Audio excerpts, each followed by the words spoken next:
In today's lesson, we're going to cover some basic yet essential Linux commands. Commands in Linux are case sensitive, so lowercase ls is not the same as capital L, capital S. This really isn't much of an issue because most commands in Linux are all lowercase. Here are the commands we're going to cover today.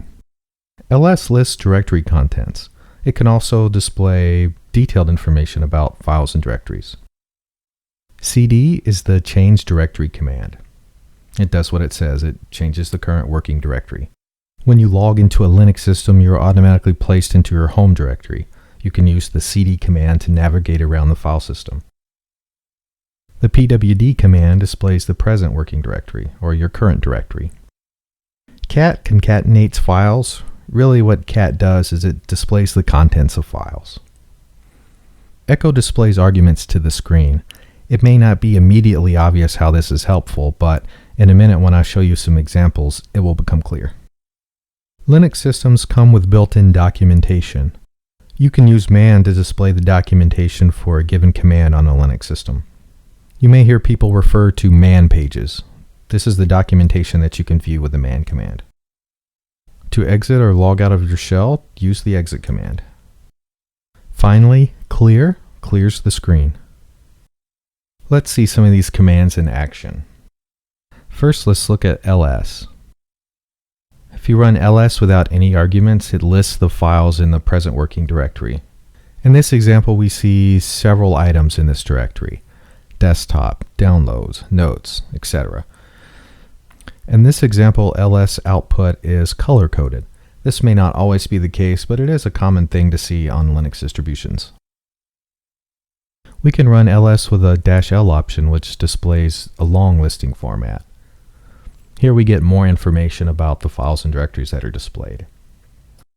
In a later lesson, we'll cover what all this information means. As you recall, earlier I said Linux commands are case sensitive, so let's see what happens if we type in capital LS. We get an error saying that the command is not found. Let's try capital L lowercase s, lowercase l capital S. Same thing. So ls works, lowercase, capital does not. Let's use the cd command to change the directory. Directories and files are also case sensitive, so capital TPS lowercase reports is not the same as all lowercase TPS reports. We can use ls to see what's in this directory, and we can use ls-l to display a long listing, more detailed information about these files. Cat will display the contents of a file. This file only has one line in it.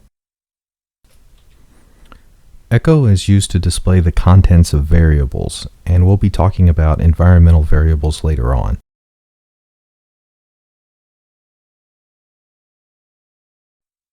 Use the man command to learn more information about how to use a particular command.